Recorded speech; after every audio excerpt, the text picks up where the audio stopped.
नमस्कार, मेरा नाम डॉक्टर रितिका जोशी है और आज हम बात करेंगे इम्पॉर्टेंट क्वेश्चन पे जो सब जानना चाहते हैं कि थर्ड वेव ऑफ कोविड कब आएगी, इसकी इंटेंसिटी क्या होगी, क्या ये सिर्फ बच्चों को अफेक्ट करेगी और हम अपने बच्चों को कैसे प्रोटेक्ट कर सकते हैं।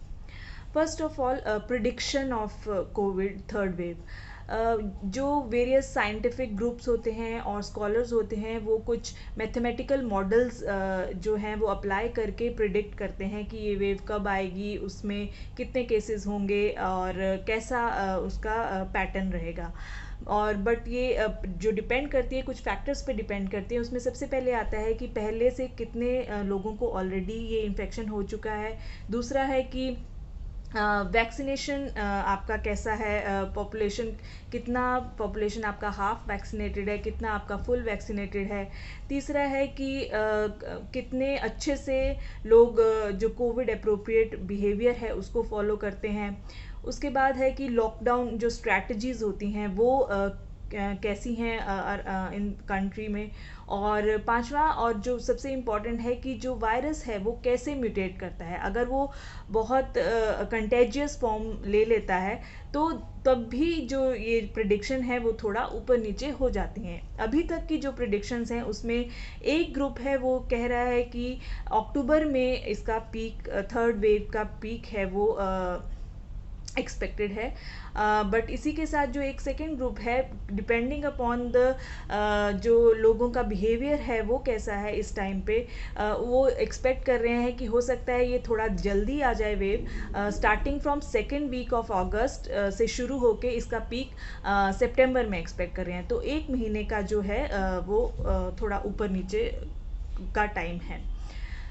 अब हम कैसे ये डिले कर सकते हैं, डिले और इसकी इंटेंसिटी हम कैसे कम कर सकते हैं वेव की, वो सिर्फ कोविड अप्रोप्रिएट बिहेवियर है, वो ही सबसे मेन बात है।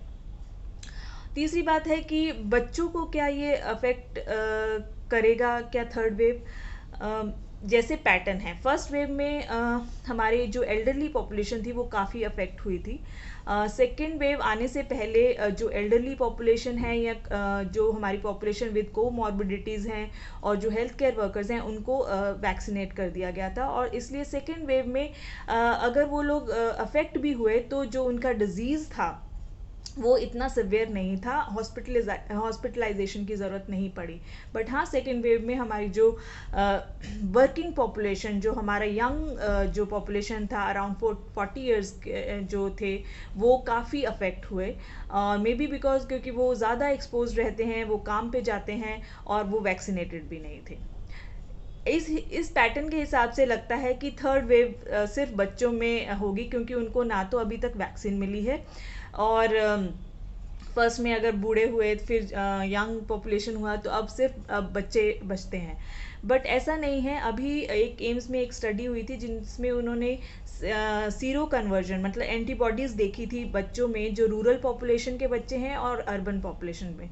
तो दोनों में जो सीरो कन्वर्जन था वो मोर देन 50% था। तो इससे पता चलता है कि ऐसा नहीं है कि बच्चे फर्स्ट और सेकेंड वेव में अफेक्ट नहीं हुए थे। बिल्कुल ये कहना कि बच्चे बहुत ज़्यादा अफेक्ट हो जाएंगे इस थर्ड वेव में, ये ठीक नहीं है।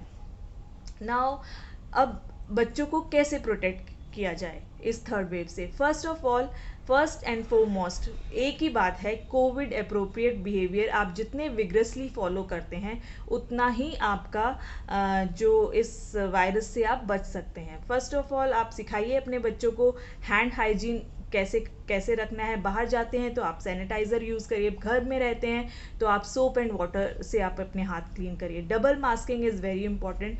12 साल से ऊपर के जो बच्चे हैं वो डबल मास्किंग और उनको अच्छे से मास्किंग की जो महत्वता है उनको अच्छे से समझाइए और उनको स्ट्रिक्टली मास्क पहनना है। अगर आप लूज़ फिटिंग मास्क पहनते हैं या फिर आप चिन के नीचे कर लेते हैं तो उसका कोई फ़ायदा नहीं है। जो छोटे बच्चे हैं, 5 साल से छोटे बच्चे हैं, उनको आप ज़्यादा मास्क नहीं पहना सकते। तो पेरेंटल गाइडेंस में उनको देखते रहिए कि जितनी देर पहन सकते हैं और कितनी देर तक पहन सकते हैं, कैसा पहन सकते हैं, वो पेरेंट्स को देखना पड़ेगा। इसके अलावा avoid social gatherings. Social gatherings बिना किसी पर्पस के जस्ट कि घूमना है क्योंकि हम बहुत दिनों से अंदर बंद है, तो please avoid that. Revenge travel, do not indulge in revenge travel. और दूसरा है कि क्लोज स्पेसेस में बहुत सारे लोगों को इकट्ठा करना भी ठीक नहीं है। उससे क्या होता है कि वायरस स्प्रेड होने के चांसेस है वो ज़्यादा है। मेरा कहना है कि अगर कोई भी म्यूटेंट आ जाए, जैसे कि डेल्टा प्लस, लैम्डा, कापा, कोई भी आ जाए, अगर आप क्राउड करके उसको स्प्रेड होने का मौका नहीं देंगे तो ये आगे स्प्रेड नहीं होगा, तो इंटेंसिटी उतनी ही कम हो जाएगी। इसके अलावा है कि जो बच्चे जिस घर में रहते हैं उस घर में जितने मेंबर्स हैं 18 साल से ऊपर के, उनको फुल्ली वैक्सीनेट करना है। इससे क्या होगा कि बच्चों को जो एक तरह की हर्ड इम्यूनिटी मिलेगी, क्योंकि वो वैक्सीनेटेड नहीं है तो उनके आसपास जो भी लोग हैं अगर वो वैक्सीनेटेड हैं तो उनके जो इन्फेक्शन होने के चांसेस और सिवियर डिजीज़ होने के चांसेस हैं वो काफ़ी कम हो जाते हैं। और इसके अलावा पॉइंट है कि बच्चों को इंश्योर करें कि वो घर का बना हुआ हेल्दी जो फूड है वो ही लें, एंड अवॉइड करें जंक फूड और बाहर का खाना। तो ये कुछ पॉइंट्स हैं जिनका हम ख्याल रखेंगे तो बच्चों को हम इस वायरस से बचा सकते हैं। इसके अलावा वैक्सीन की अगर बात करें तो इंडिया में अभी कोवैक्सीन के जो ट्रायल्स हैं बच्चों पे चल रहे हैं। 2 साल से लेकर 18 साल की जो उम्र तक है वो ये ट्रायल्स अभी चल रहे हैं इसके। दूसरा है एक जाइडस की डीएनए वैक्सीन है, उसका भी मोर देन 5 इयर्स के बच्चों में ट्रायल्स चल रहा है। और तीसरा है कि एक फाइज़र की बायोनटेक की जो वैक्सीन है 12 साल से ऊपर के बच्चों के लिए है। तो अगर ये दोनों जो वैक्सीन है, कोवैक्सीन और जाइडस डीएनए वैक्सीन है, तो अगर इनके ट्रायल्स हो जाते हैं, इनको अप्रूवल मिल जाता है, तो एक्सपेक्टेड है कि बाय सितंबर अक्टूबर हमें बच्चों के लिए वैक्सीन मिल जाएगी।